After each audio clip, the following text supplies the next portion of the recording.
इतना बड़ा ब्रह्मांड एक एटम से भी छोटे पॉइंट से आया है। क्या आप जानते हैं इस अनंत जैसे दिखने वाले ब्रह्मांड की संरचना कैसे हुई है?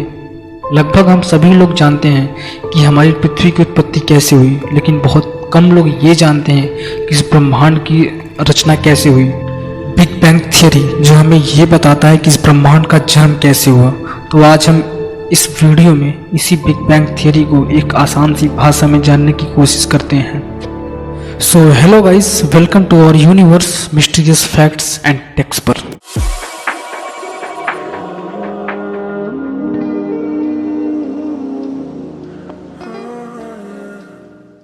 आज हम अपने इस अनंत ब्रह्मांड की संरचना और बिग बैंग थियरी को शुरू से जानते हैं। सबसे पहले हम जानते हैं इस वर्ड का मतलब क्या है।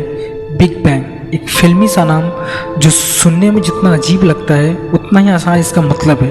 बिग का मतलब हम सब जानते हैं कि बड़ा, और बैंग का मतलब धमाका, यानी कि पूरा मतलब हुआ एक बड़ा धमाका।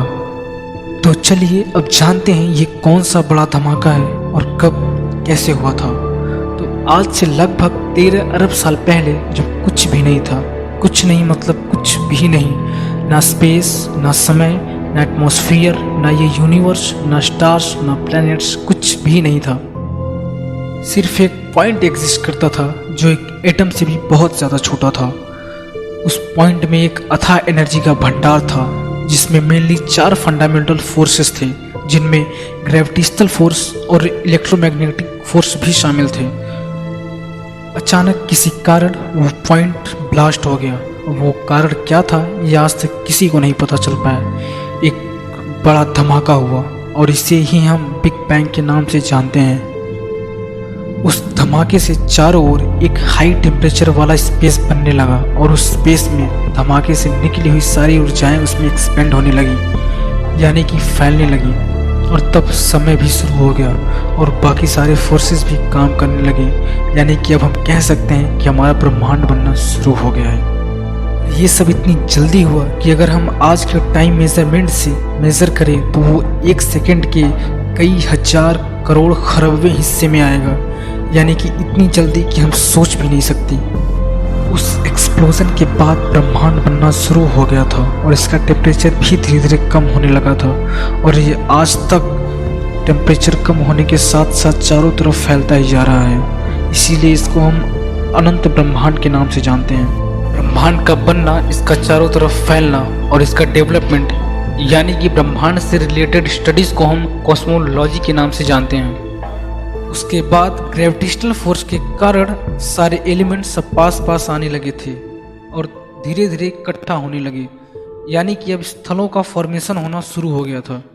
और इसका मतलब अब चारों तरफ स्पेस में गैस और डस्ट के बादल, एनर्जीज, फंडामेंटल फोर्सेस और अनदर एलिमेंट्स तैर रहे थे। और इस कंडीशन को हम सोलर नेबुला के नाम से जानते हैं, जिसके बारे में हमने पिछले वीडियो में बताया था। इसके बाद कोर एक्रेशन मॉडल के अकॉर्डिंग हमारे सोलर सिस्टम के साथ साथ बाकी प्लैनेट्स, स्टार्स और एस्टेरॉइड्स का निर्माण हुआ, जो धीरे धीरे एक यूनिक शेप में पास पास आने लगे। और इस यूनिक शेप को हम गैलेक्सी के नाम से जानते हैं। हम जिस गैलेक्सी में रहते हैं उसका नाम द मिल्की वे गैलेक्सी है। ऐसे ही करोड़ों और अरबों गैलेक्सीज बनी और सारे गैलेक्सीज मिलकर के एक यूनिवर्स बनाती हैं। जो हमारी गैलेक्सी की सबसे नज़दीक गैलेक्सी है उसको हम दी एंड्रोमेडा गैलेक्सी के नाम से जानते हैं। तो इस तरह हमारे इस ब्रह्मांड का निर्माण हुआ और इसे हम जितना हो सके उतना सिंपल वे में समझाने की कोशिश की है।